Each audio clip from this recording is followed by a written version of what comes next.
नमस्कार।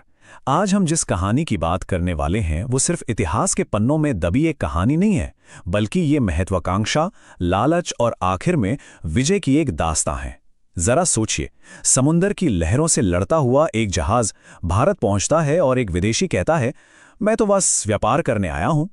लेकिन कौन जानता था कि ये सीधा साधा व्यापार आने वाले 200 सालों की गुलामी की पहली ईंट साबित होगा। तो आज का हमारा सफर कैसा रहेगा? चलिए एक नजर डालते हैं। हम शुरू करेंगे उस समुद्री रास्ते की खोज से, फिर देखेंगे कि पुर्तगाली सबसे पहले कैसे पहुंचे। उसके बाद व्यापारियों के बीच की होड़, फिर ब्रिटिश और फ्रांसीसियों का महामुकाबला, और आखिर में उस सबसे बड़े सवाल का जवाब ढूंढेंगे कि इस दौड़ में सिर्फ अंग्रेज ही क्यों जीते। कहानी की शुरुआत होती है इसी एक वाक्य से। सुनने में कितना सीधा लगता है ना? लेकिन इस एक वाक्य के पीछे व्यापार का इरादा तो था ही, साथ में छुपा हुआ था उपनिवेशवाद का एक भयंकर भविष्य। तो चलिए सबसे पहले हिस्से से शुरू करते हैं और ये समझते हैं कि आखिर इन खतरनाक समुद्री यात्राओं के पीछे की असली वजह, असली चिंगारी क्या थी। यही वो सवाल है जिसने पूरी कहानी को जन्म दिया। आखिर ऐसी क्या नौबत आ गई थी कि यूरोप को जान जोखिम में डालकर भारत के लिए एक नया समुद्री रास्ता ढूंढना पड़ा। देखिए, मामला बड़ा सीधा सा था। यूरोप में भारत के मसालों, रेशम और सूती कपड़ों की जबरदस्त मांग थी, लेकिन एक बहुत बड़ी दिक्कत थी। जमीन से भारत आने वाले सारे रास्ते तुर्कों के कब्जे में थे। मतलब व्यापार या तो बंद था या फिर बहुत ज्यादा महंगा।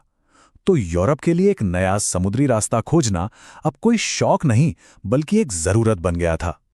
और इस मुश्किल पहेली को सुलझाने वाले पहले लोग कौन थे? वो थे पुर्तगाली। उन्होंने ही सबसे पहले समंदर के रास्ते भारत पहुंचकर इतिहास बदल दिया। ये तारीख याद रखिएगा, 1498, और देश था पुर्तगाल। यहीं से भारत की धरती पर यूरोपीय ताकतों के आने का ऑफिशियल सिलसिला शुरू होता है। अब एक बात समझना बहुत जरूरी है। पुर्तगाली यहां सिर्फ नमस्ते करके व्यापार करने नहीं आए थे। वास्को दा गामा के कालीकट पहुंचते ही उन्होंने अपनी सैन्य और सामाजिक पकड़ बनानी शुरू कर दी। उन्होंने गोवा को अपना हेडक्वार्टर बनाया, जगह जगह किले बनाए और जबरन धर्म परिवर्तन जैसी नीति अपनाई। लेकिन कहते हैं ना, जैसा बोओगे वैसा काटोगे। उनकी यही क्रूर नीतियां और स्थानीय राजाओं के प्रति उनका घमंड आखिर में उन्हीं पर भारी पड़ा और उनके पतन की वजह बना। और इसी ने दूसरी यूरोपीय ताकतों के लिए भारत का दरवाजा खोल दिया। जैसे ही पुर्तगाली कमजोर पड़े, भारत के व्यापार का मैदान मानो एक रेस ट्रैक बन गया, जहां हर कोई एक दूसरे से आगे निकलना चाहता था। अब मैदान में कई नए खिलाड़ी कूद पड़े। डच आए, मसालों की किंग थे, लेकिन लड़ाई में कच्चे रह गए और बेदरा की युद्ध में अंग्रेजों से हार गए। फिर आए डेनिश, जिन्होंने छोटी मोटी चौकियां बनाई और बाद में अंग्रेजों को बेचकर निकल गए। स्वीडिश तो सबसे आखिर में आए और पैसे की कमी के चलते टिक ही नहीं पाए। लेकिन इन सब के बीच 1608 में आए अंग्रेज सबसे शातिर और दूर की सोचने वाले खिलाड़ी साबित हुए। तो अब जरा गौर करते हैं ब्रिटिश ईस्ट इंडिया कंपनी की उस अनोखी रणनीति पर, जिसने उन्हें व्यापारियों की भीड़ से निकालकर शासकों की कुर्सी तक पहुंचाया। आखिर वो क्या अलग कर रहे थे? उनका प्लान बहुत ही सोचा समझा था। 3 कदमों का खेल। पहला कदम, व्यापार करो, खूब पैसा कमाओ। दूसरा, उसी पैसे से स्थानीय राजा महाराजाओं की राजनीति में घुस जाओ। और तीसरा, सही मौका देखकर युद्ध छेड़ो और सत्ता पर कब्जा कर लो। ये धैर्य और साजिश का एक खतरनाक खेल था।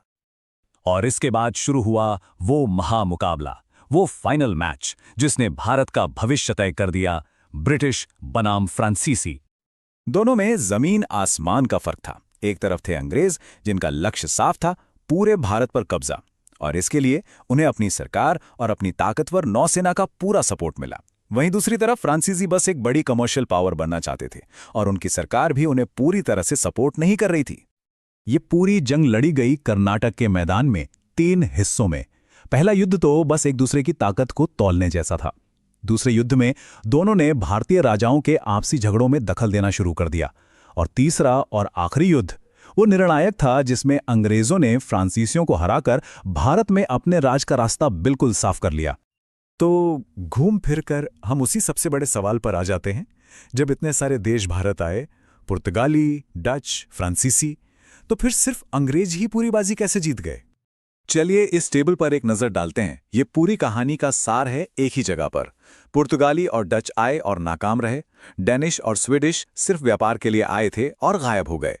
असली लड़ाई सत्ता की थी, अंग्रेजों और फ्रांसीसियों के बीच। और जीता कौन? अंग्रेज।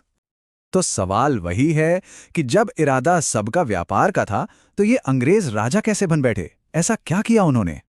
इसका जवाब छिपा है उनके 4 सूत्रीय फॉर्मूले में, बहुत ही बेरहम लेकिन असरदार। पहला, भारतीय राजाओं में फूट डालो। दूसरा, अपनी खुद की सेना बनाओ। तीसरा, पैसों के दम पर गद्दारों को खरीदो। और चौथा, शासन करो। और इस खतरनाक रणनीति का सबसे बड़ा एग्जाम्पल या कहें कि टर्निंग पॉइंट था 1757 का प्लासी का युद्ध। यही वो लड़ाई थी जिसमें भारत में ब्रिटिश राज की नींव को सीमेंट से भी ज्यादा पक्का कर दिया। सोचिए, एक कंपनी जो व्यापार करने आई थी वो एक पूरे साम्राज्य की मालिक कैसे बन गई?